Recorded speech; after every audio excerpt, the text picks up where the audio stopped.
युवाओं का भविष्य क्या कोई देख पा रहा है या सिर्फ युवा को उपयोग किया जा रहा है? बिल्कुल, ये सच्चाई है। राजनीतिक दल यूथ को यूज कर रहा है। बिहार के गांव में, कुछ गांव में हमने प्रयास किया देखने का। कई गांव ऐसा है कि राजनीति के दौर में भी, इस समय भी राजनेतावादी तो करके आते हैं, लेकिन आज भी वो गांव 50 वर्ष पीछे है।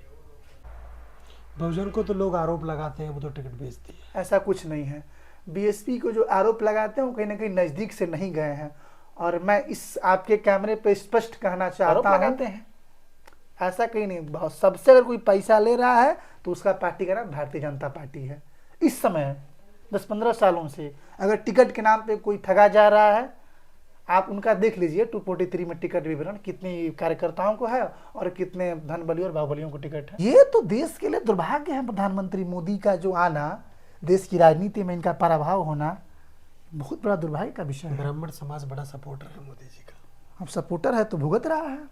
हम देश शिक्षा के प्रति सचेत हैं, लेकिन हमको आपको मंदिर मस्जिद गोबर गाय सब तो उलझाए रहते हैं। इतनी बड़ी बात बोल दी आपने, धर्म विरोधी कहलाओगे आप। ऐसा कुछ नहीं, धर्म विरोधी नहीं। आस्था का सम्मान अलग विषय है और ये राजनीति में धर्म का कहीं कोई जगह नहीं मेरे मानने से। लेकिन नमस्कार, तो बने रहिए बादल एक्सप्रेस के साथ। एक बड़ी चर्चा में हमारे साथ जुड़े हैं आशीष पांडे जी, जो कि काशी हिंदू विश्वविद्यालय के छात्र हैं। लगातार वो सामाजिक राजनीतिक विचारों के लिए जाने जाते हैं और उनका जो भाव है सामाजिक समरसता का, वो लोगों को एक बड़ा संदेश देता है। राजनीति के उठापटक के दौर में क्या कुछ देखते हैं पांडे जी और किस प्रकार का उनका विचार है अब इस राजनीति में, जहां शिक्षा, स्वास्थ्य और तमाम जो विकास की बात है उनको भूलकर, चाहे युवा हो या बुजुर्ग हो, अफीम की तरह एक धर्म का नशा जिसके ऊपर लगातार लोग काम कर रहे हैं और अपने करियर को बर्बाद करते हुए नजर आ रहे हैं। जो मीडिया है जो वास्तविकता को नहीं बताता, उसको बताने का हम प्रयास करेंगे। तो सबसे पहले आपका स्वागत है। बहुत बहुत धन्यवाद और आपके दर्शकों को मेरी तरफ से प्रणाम। क्या कहेंगे, राजनीतिक दौर है, युवाओं का भविष्य क्या कोई देख पा रहा है या सिर्फ युवा को उपयोग किया जा रहा है? बिल्कुल, ये सच्चाई है। राजनीतिक दल यूथ को यूज कर रहा है। जो 2025 का विधानसभा का जो सीट का शेयरिंग है, और यहाँ मुख्य दल हम कहें तो इंडिया और महागठबंधन है, और इसने संघर्षशील युवाओं को सिरे से नकार दिया है। आप सीट शेयरिंग देख सकते हैं। इंडिया गठबंधन की बात आपने की है कि इंडिया गठबंधन, इंडिया गठबंधन लोकसभा के समय पर बना था। उसमें से कई पार्टियां गठबंधन में से ठगबंधन करके गायब हो गई। उसके पीछे का कारण भी आपने जानने की कोशिश की होगी। उसके पीछे कारण ये था कि जो इंडिया गठबंधन के दलों का जो स्वार्थ आड़े आ रहा था, और जब तक उद्देश्य के पीछे स्वार्थ आड़े आएगा तो फिर कोई गठबंधन काम नहीं कर पाएगा, जो मैं समझता हूँ, जो मैंने अध्ययन किया है। आप लोग वरिष्ठ साथी, आप जिस प्रकार से गठबंधन को देख रहे हैं, किस प्रकार से देख रहे हैं? चलो, इंडिया की एनडीए किसको भी देख रहे हैं? अभी 25 के चुनाव में इंडिया गठबंधन अपनी सीट शेयरिंग में फेलवर साबित होती है। मैं अगर सासाराम की बात करूं, कैमूर की बात करूं, यहाँ बगल का आप डाकेंगे रामगढ़ से जहां हम लोग बैठे हुए हैं, वहाँ ये लोग फ्रेंडली फाइट कर रहे हैं। एक वीआईपी वाले हैं और एक ये आरजेडी वाले हैं। ये कह रहे हैं कि हम महागठबंधन के प्रत्याशी हैं, वो कह रहे हैं कि हम हैं। तो कहने का मतलब ये कैसी व्यवस्था है? और नेता तेजस्वी क्लियर नहीं कर पा रहे हैं। तेजस्वी यादव अभी तक क्लियर ही नहीं कर पा रहे हैं कि कई कई जगहों पर लोग वापस ले रहे हैं और चुनाव तक ये लोग डिक्लेयर नहीं कर पा रहे थे। तो कहने का मतलब इस समय इंडिया गठबंधन का जो स्थिति है वो सही नहीं है।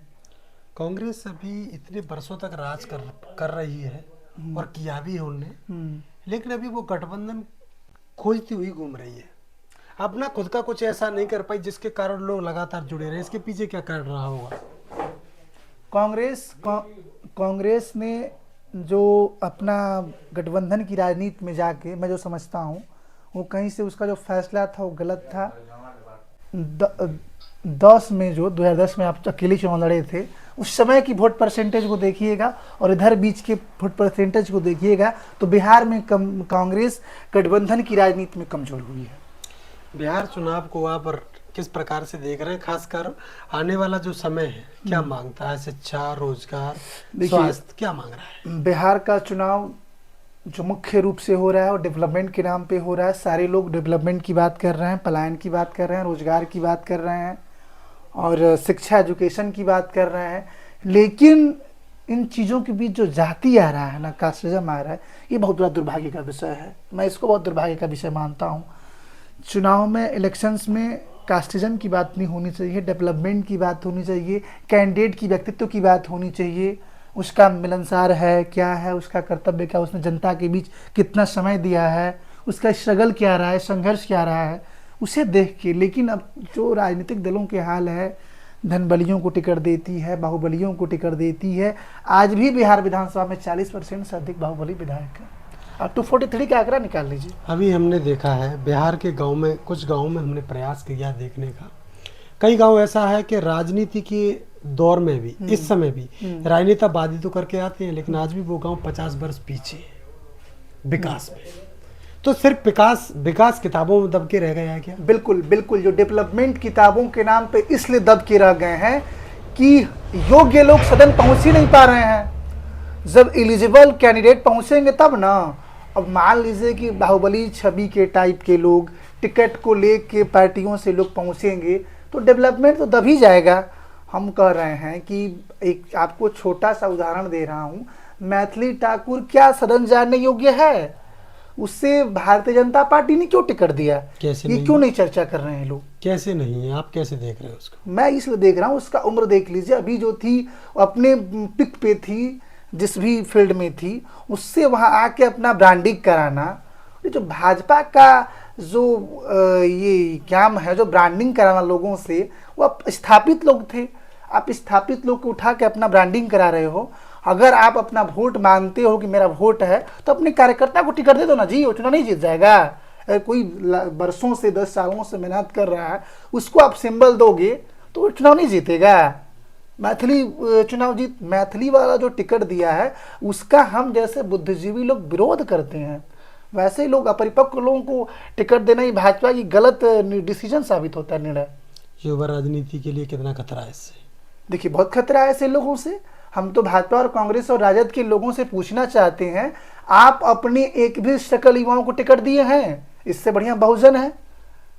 आप देख लीजिए बगल में यहाँ जहाँ बैठे हैं, वहाँ संघर्ष की कोख से जन्मे नेता को टिकट दिया है। बहुजन को तो लोग आरोप लगाते हैं वो तो टिकट बेचती है। ऐसा कुछ नहीं है। बीएसपी को जो आरोप लगाते हैं वो कहीं ना कहीं नज़दीक से नहीं गए हैं। और मैं इस आपके कैमरे पे स्पष्ट कहना चाहता हूं कि हम लोग तो बहुत सारे राजनीतिक लोगों से, पॉलिटिकल लोग जो बहुजन से उभरे, बहुजन से स्थापित हुए, ऐसे लोगों को जानते हैं। कहीं कुछ बहुजन पैसा नहीं लेती है। पैसा लेती तो वहाँ जो बगल में भगवान से लल्लू पटेल लड़ रहे हैं, वो चुनाव नहीं लड़ते। पैसा अगर लेती तो वहाँ धीरज सिंह लड़ रहे हैं, वो नहीं लड़ पाते। और दीवाना जी को देख लीजिए, मिशन के लोगों को देता है। बीएसपी पे जो आरोप लगा रहे हैं, और जहाँ तक रही बात, मायावती जी ने मंचों से कहा है कि कोई एक प्रूफ दे दे। जब टिकट नहीं मिलता तो लोग आरोप लगाते हैं।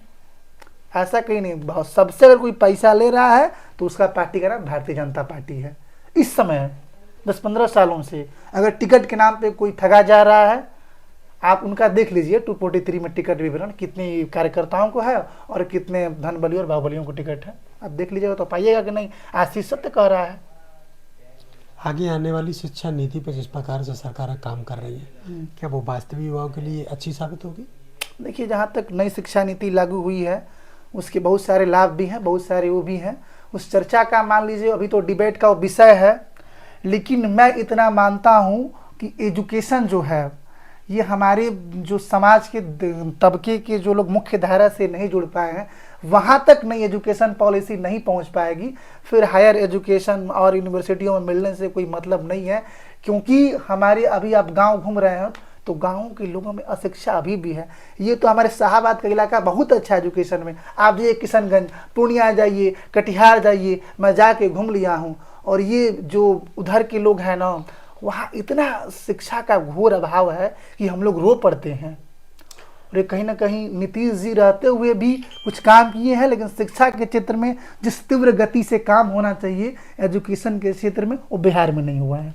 इसको मैं स्वीकारता हूँ। प्राइवेटीकरण जो हो रहा है, चाहे रेल का हो, चाहे किसी भी क्षेत्र में हो, लगातार प्राइवेटीकरण जारी है।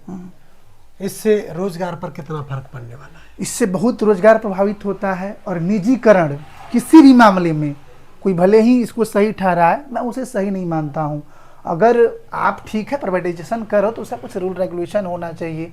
निजीकरण किसी भी हद में आप रेलवे को वो कर दे रहे हो, जहाँ सरकारी नौकरी की सबसे ज़्यादा वो थी, वहाँ वहाँ से निकलता था, वैकेंसियाँ आती थी। आज युवा सड़कों पे है, जो पहले वाली भी व्यवस्था थी उसे भी तो आप कम कर रहे हो। आप कहते हो कि मैं कांग्रेस के ज़माने से ऊपर ला रहा हूँ, लेकिन जो पहले से हमें मिल रही थी अभाव, आप अच्छे दिन ला के नाम पे, आप अच्छे दिन के नाम पे आए थे, लेकिन जो मेरा अच्छा दिन था, आप अगर पत्रकार शादी घूम रहे होंगे, उससे ही बदतर स्थिति है। बस हम लोग ये कुर्ता पैजामा है मान लीजिए, जिससे कहने का मतलब ये है कि बस ऊपरी आवरण दिख रहा है, अंदर से हम बहुत कमजोर हो गए। अच्छे दिन नहीं आए, बिल्कुल नहीं, हम ऊपरी आवरण हमारा बस मजबूत दिख रहा है, अंदर से बहुत पीछे गए हैं हम।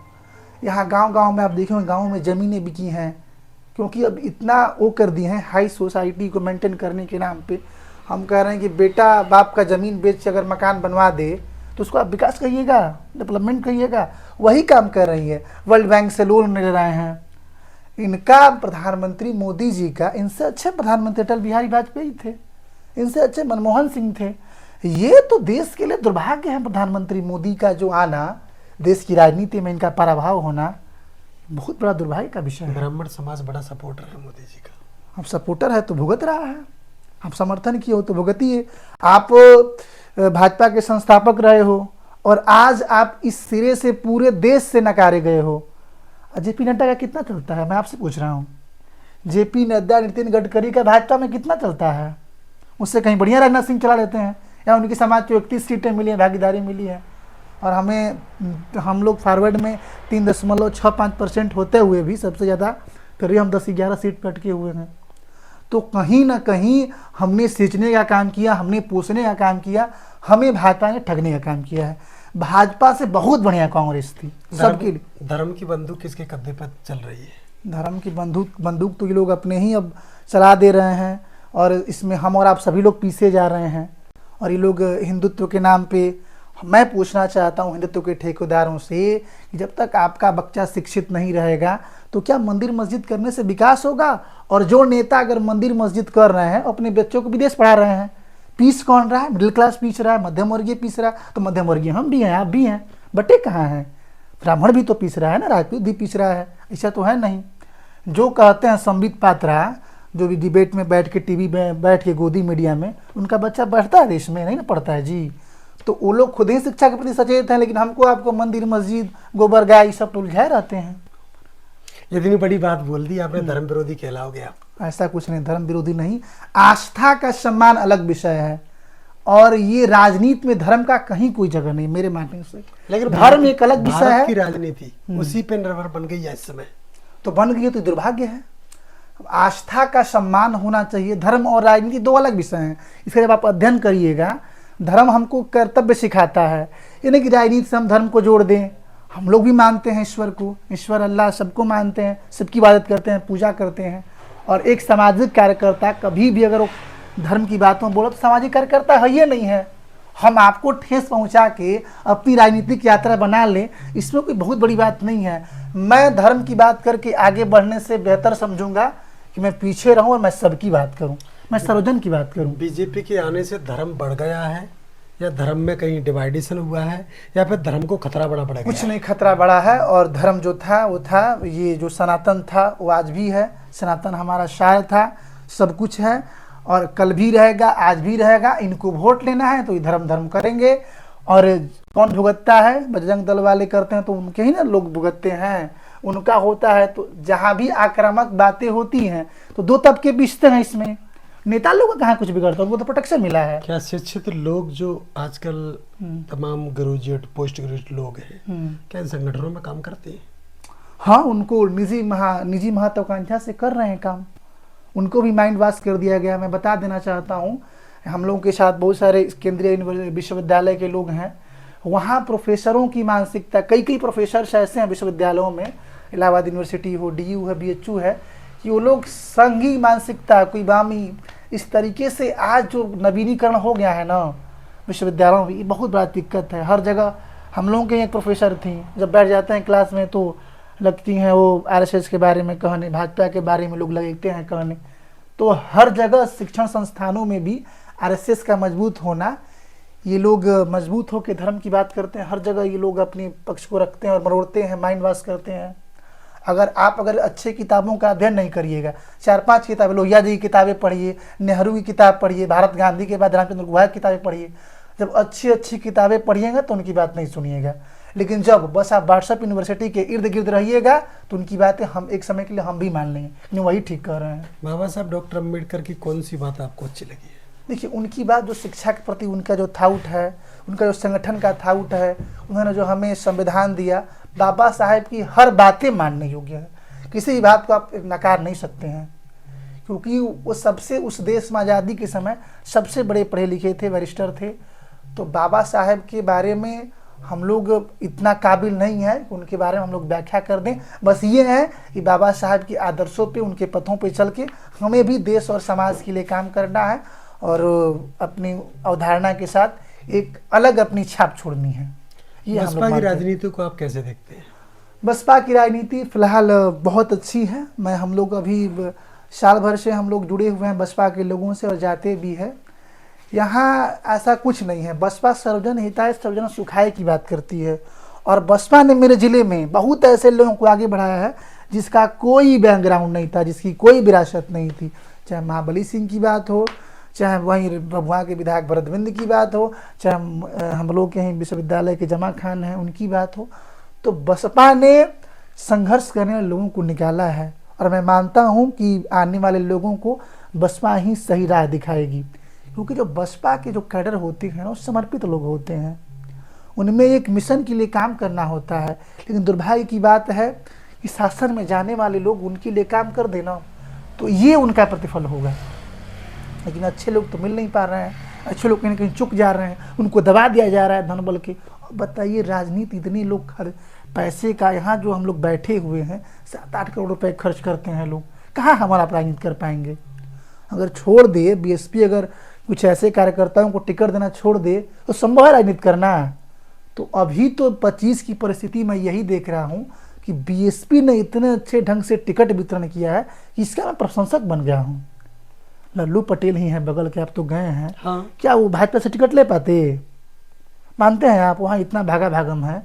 तो बहुजन समाज पार्टी है कि तुरंत आपको दे दिया, आप जिला परिषद थे, उतना परिपक्व भी नहीं थे, न कोई आपकी बहुत सारी बड़ी विरासत है। लेकिन बीएसपी अपने कार्यकर्ताओं का संघर्ष का मान रखती है, इसलिए मैं बहुजन समाज पार्टी का प्रशंसक हूँ और भविष्य हम लोग बहुजन समाज पार्टी से जुड़ के और हैं भी, साथ हैं और जुड़े हैं, राजनीति करने का मन भी है।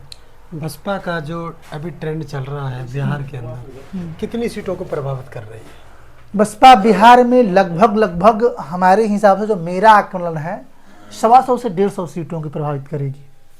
उधर आप ये चल जाइए आप गोपालगंज की साइड और फिर कुछ उधर हिस्सों में, फिर हमारे शाहाबाद के हिस्सों में जो 22-25 सीटें हैं, तो प्रभावित तो बसपा कर ही रहा है। सत्ता में भागीदारी की कुछ भूमिका बनेगी? हाँ, बसपा की बनेगी। और मैं ये बता देना चाहता हूँ कि इस बार कम से कम 12 से 15 विधायक बसपा के बन जाएंगे, जो हम लोग देख रहे हैं। से माहौल बन रहा है जनता के बीच, और जब बसपा मजबूत होगी बिहार में तो इसका असर उत्तर प्रदेश में भी होगा। और आप 7 में मुख्यमंत्री बने थे, सबकी भागीदारी बहन जी तय करेंगी और पुनः उनको 27 में वहाँ से उनका राज तिलक होगा। बहन जी ने कल के भाषण में कहा था कि अब बसपा का विधायक जो भी बनेंगे वो बाहर से समर्थन नहीं देंगे और हम लोग अब सरकार में भागीदारी करेंगे। तो बसपा का विधायक नहीं, बसपा का मंत्री बनने वाला है। अब ठीक है, वो किस परिप्रेक्ष्य से बोली वहाँ तक नहीं जाना चाहूँगा। वो भी ठीक ही बोल रही हैं कि मान लीजिए मेरे जो विधायक हैं वो सरकार की हिस्सेदारी लेकर उनका काम करें, समर्थन। मान लीजिए कि उनके विधायक बन गए और सरकार किसी की नहीं बन पाएगी, उस स्थिति में तो जुड़ना ही पड़ेगा ना। अगर हमारे 10-12 विधायक बन गए तो किसी न किसी का हम हिस्सा बन जाएंगे और अपने जो हमारे वोटर्स है, जो हमको यहाँ तक पहुँचाए हैं, उनके लिए काम करने के लिए उनका वक्तव्य भी अच्छा ही था। उसको पॉजिटिव चीज़ें देखी जाए, सकारात्मक रूप से। कुछ आलोचक कह रहे हैं कि नहीं ये तो भाजपा की के लिए बोल रही हैं, तो ऐसा कुछ नहीं। उनका यही कहना था कि हम सत्ता में भागीदार होकर बिहार में अपने लोगों के लिए काम करेंगे। तो हर राजनीतिक दल का यही होता है कि हम जब सत्ता में जाएंगे तो अपने लोगों के लिए काम करें। तो कहाँ से गलत है उनका इसमें? लेकिन बसपा का हमेशा एक एजेंडा रहा है, वो सबसे पहले सबसे पहले हमें बनना है मुख्यमंत्री। तो और आपने देखा भी होगा यूपी में भी। हाँ, तो यहाँ बिहार में मान लीजिए मुख्यमंत्री बनने का वो तो है नहीं, कुछ वैसी चीज़ें हैं नहीं। बगल की सीटों पर जनाधार है, कुछ एक सीटों पर उधर जनाधार है। तो उनका स्पष्ट तौर पे कहना था कि मेरे जो विधायक बनेंगे और मेरे बिना जब सरकार नहीं बन पाएगी तो सरकार का हिस्सेदारी लेके सरकार में रह के हम अपने लोगों के लिए काम करेंगे। जो हमारे ये क्या बोलते हैं उसको, इलेक्शन का मैनिफेस्टो, इलेक्शन मैनिफेस्टो का, उसको हम काम करेंगे। उनका यही कहना था। बाकी जो जिस रूप से वो देखें, और बहन जी का जो कल आप स्पीच सुने होंगे ना, इतना अच्छा स्पीच दी, कहीं कुछ किसी के खिलाफ वो नहीं, अपनी बातें रखना, अपने मिशन के बारे में बोलना। और ये जो जान आई है बहुजन समाज पार्टी में, एक बहुत बड़ा संदेश है। और मैं उन सभी बहुजन समाज के कैडरों को धन्यवाद देता हूँ कि आपका ये दिन है जो आज बहुजन समाज पार्टी बिहार में भी अच्छे से लड़ रही है। ये बहन जी की एक स्वच्छ राजनीति मान सकते हैं हम, बिल्कुल बहन जी का स्वच्छ राजनीति है। और अगर आप 7 से 12 देखेंगे ना, तो बहन जी का उत्तर प्रदेश में क्रियाकलाप एकदम, प्रशासनिक व्यवस्था अच्छी थी।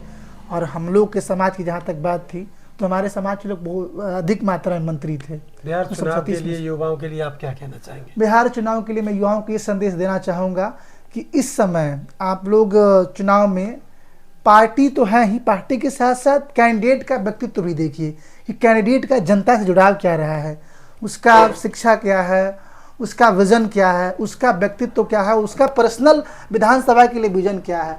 मान लीजिए आप मुख्यमंत्री बनाने के चक्कर में कहीं गलत लोगों का सदन भेज देंगे तो वो कहीं ना कहीं विधानसभा का विकास नहीं होगा। और विधायक मुख्यमंत्री बनाता है, पार्टी नहीं बनाती है। ये आप भी जानते हैं, हम भी जानते हैं। विधायक चुन के जाते हैं, वो समर्थन दे के वो मुख्यमंत्री बनाते हैं।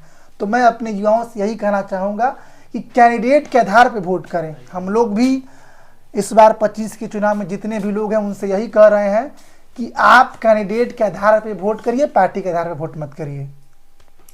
चलिए, इतनी चर्चा के लिए आपका बहुत बहुत धन्यवाद। बहुत बहुत धन्यवाद आपने आपको हमें भी समय दिया इसके लिए। और इसके तमाम लिए लोगों के साथ आपके बने रही चैनलों को हमारे साथ, और प्रणाम कमेंट करता बॉक्स हूं। में और आपके दर्शकों को मैं धन्यवाद भी देता हूं, जो आपके दर्शक मुझे देख रहे हैं। बहुत बहुत धन्यवाद, प्रणाम, सलाम, आदाब।